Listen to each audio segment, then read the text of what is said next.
I'm not here to tell you Wikipedia is bad. But the bottom line is it's a good place to be able to start looking at information. You've got to be able to validate it. All too many times we look at information, we pile up all the books, we pile up and print off all the articles, and then we're sitting there trying to figure out what we're going to do with it.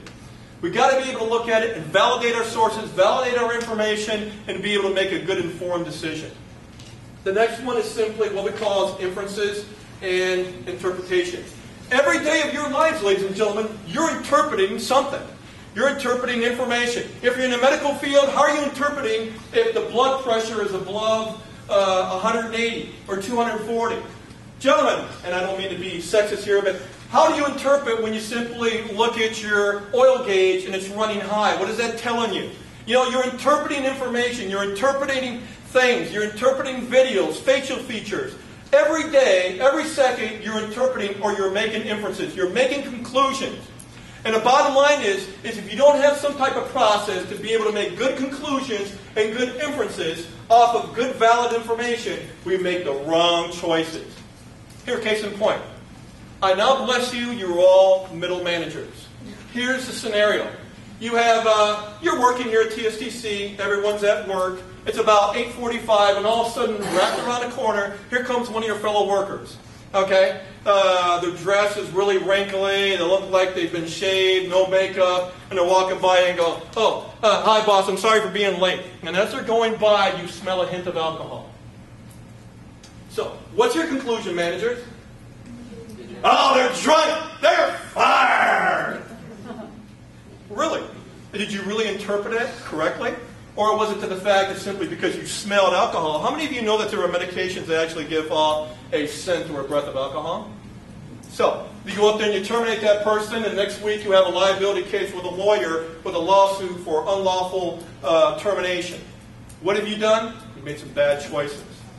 Ladies and gentlemen, your interpretation of facts, of events, and of things that are happening, we have to have a good process to be able to think if we're going to make good conclusions. We need to take a look at information. We need to validate everything before we come up and conclude we're going to do this or we're going to do that. The next one is what we call as concepts. Probably one of the most powerful elements that are out there. What do I mean by concepts? How many people here in the medical field? Raise your hand up. Hey, don't you think it's important to know how the blood flows through the body? Especially if you got somebody and their femoral artery's been cut and you're trying to stop the blood flow?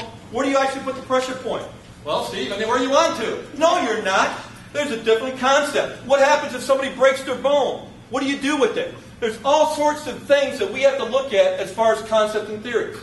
Okay, where's my aviation people? Anybody from the aviation field here? Guys, do you think it's important about knowing the airflow that goes into the jet intake and how it actually, the whole theory behind jet propulsion? Do you think that's important? Do you think it's important when you're maintaining something on a $1.5 million jet and everything that you do and not do is all about the decisions you made based on concepts? Here, let me give you another thing. We talk about concepts and theories because they're all around us and the impact of what we do. And sometimes we have to think outside the box. Let me give you an example. How many people, here, let me give you a couple of words and let me see what comes to your mind. Ready? Terrorist, jet. What comes to your mind? Okay, 9/11. Go on, Steve. But you know what? Before 9/11, if I gave you that word jet and I gave you that word terrorist, it either meant one of two things. One is, you got a bunch of terrorists down there and they want a bunch of money.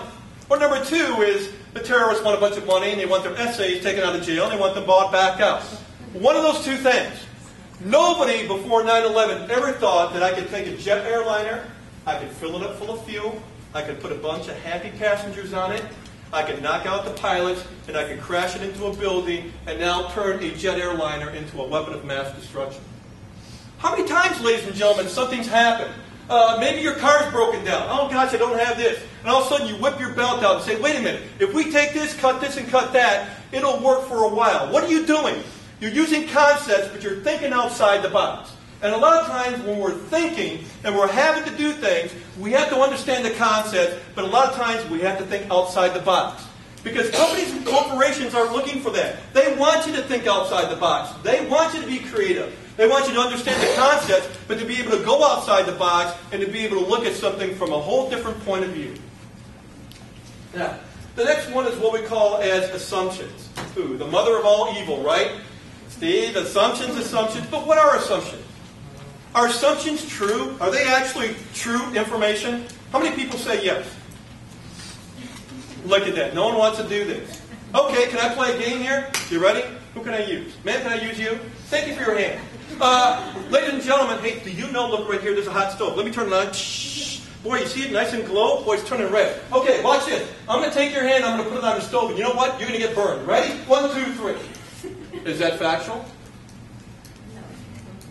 Oh, yes it is. If I put your hand on it, you're going to get burned. Do you think it's going to burn 100% of the time? So is it factual? Okay? All right. Good. I made a good point there. How about this assumption? You ready? Who can I pick on? Here we go. This young lady and this young lady right here. This young lady just had a brand new baby. Brand new newborn, about maybe 5 weeks old. It's Friday night, 8 o'clock, and the baby starts crying. And the baby's crying, It's midnight. Baby's crying. Still crying. She's done everything. Here, honey, take the baby out, drive it in the vehicle, comes back, 1 o'clock in the morning, the baby's still crying. And she doesn't know what to do. So she calls this lady up. This lady's had 4 or 5 babies. And she says, I don't know what to do. I've got this baby that's been crying for 4 or 5 hours. Can you tell me what to do? And she goes, no problem. This is what you do. Take that baby bottle, fill it halfway up full of formula. You got that? Okay, I got it.